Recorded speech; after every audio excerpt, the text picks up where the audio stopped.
We're unboxing the collector's edition of Dragon Quest VII, one of the most iconic time-spanning JRPG adventures ever made, now reimagined. This is a game that blends classic turn-based combat, massive world exploration, and one of the longest, most ambitious stories in the Dragon Quest series. And I've been looking forward to getting my hands on this edition. We're going to take a close look at everything inside, talk about the quality, the presentation, and I'll give some light commentary on whether this collector's edition is actually worth it. If you enjoy JRPGs and unboxings like this, be sure to subscribe to Lunar Arcade. I cover gaming drops and hidden gems all the time. Alright, let's open this up.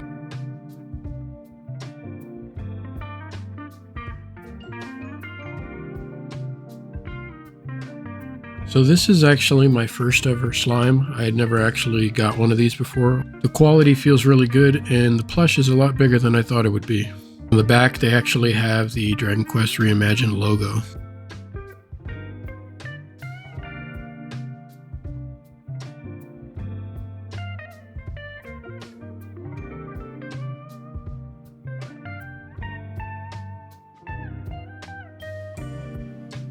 And here we have the game cases. You get both the original Switch 2 case as well as the metal steelbook case.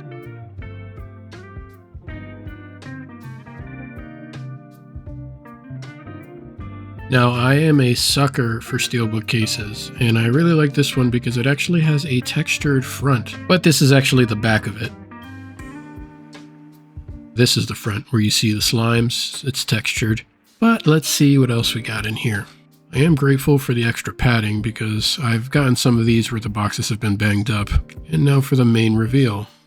And I'm going to hold the Switch 2 game case next to it so you can see the size comparison. The model is a lot bigger than I thought it would be, but I'm going to list the exact dimensions down below in the description.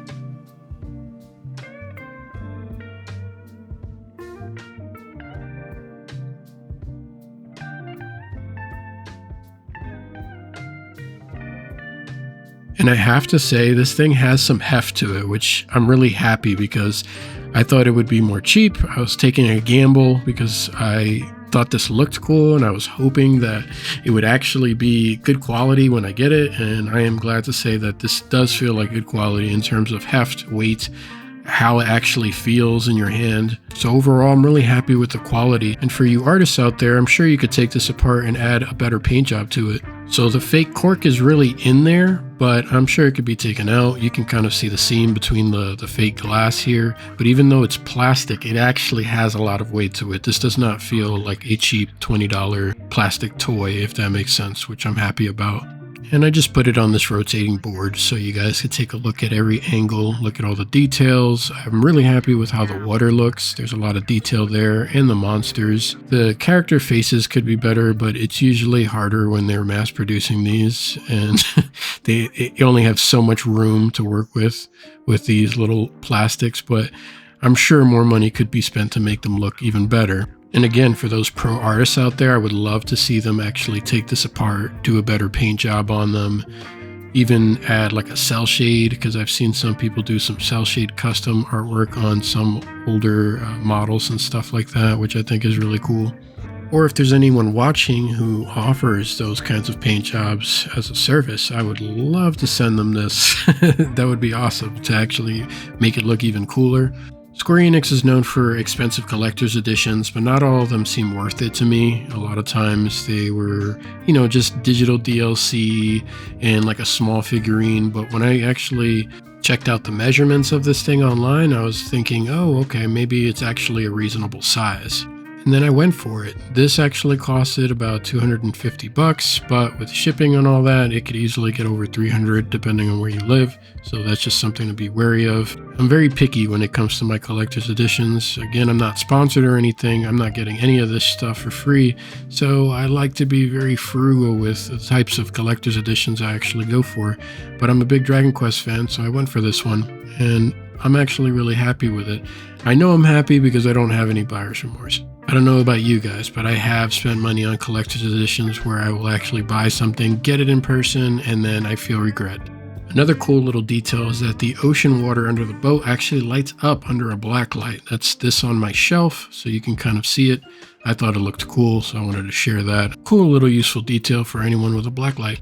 Now, the collector's edition comes with a bunch of useful DLC items as well as costumes for your characters that you can equip at any time. The hero gets the Dragon Quest VIII hero outfit as well as the Dragon Quest XI hero outfit. Aside from the useful extra stat seeds you can get from the DLC, you also get useful beginner weapons. This is the other beginner weapon that you can get with the slime at the end of it, as well as more outfits from Dragon Quest XI.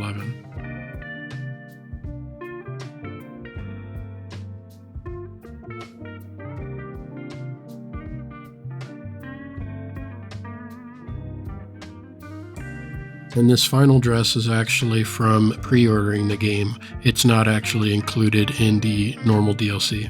Kiefer only gets one outfit here, but one thing that I thought was cool is that you actually see them wearing their outfits in the cutscenes.